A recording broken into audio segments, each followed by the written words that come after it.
As Ray's Alzheimer's began to get worse, he could no longer earn a living the way he had been, which was doing foreign travel with his photography. My salary as a social worker was not going to make it. We weren't going to be able to stay in New York City. So we had to move, but the question was where?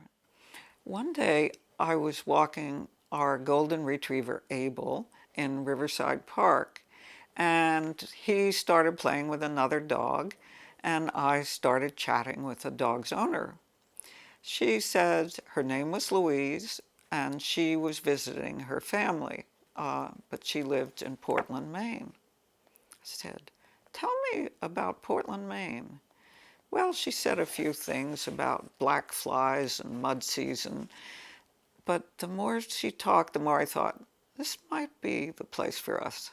And I said to Abel, "How would you like to live in Portland, Maine?" He didn't answer at that point. But a few weeks later, I called Louise and said, "Can we come up to visit?" And she said, "No, do not come now. We are having a horrendous ice storm." It was the beginning of 1998, and there was an ice storm that was covering all of northeastern United States.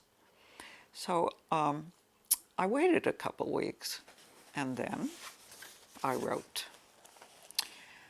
Two explorers and a dog embarked on an expedition with different maps in their heads. We went to Portland, and who could have imagined a more gray and wet and icy introduction to a place?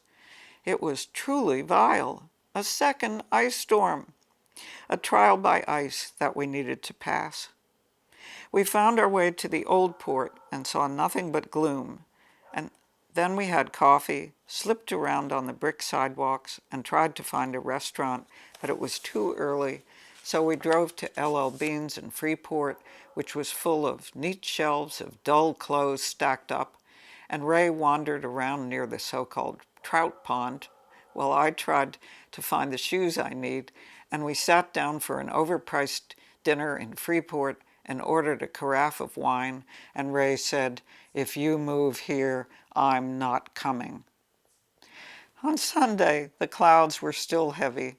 We met up with Louise, and she took us to her dog's favorite beach. As we approached, little glimpses of sun came through. Then on the beach, Abel went mad with joy. He had never been on a beach before. He jumped into the snow, he ran in the sand, he swam in the freezing water, he somersaulted in the seaweed, he rolled and rolled. Ray was delirious watching. Portland had changed into a place you could live in. And maybe it was Abel that made the decision that we would move to Portland.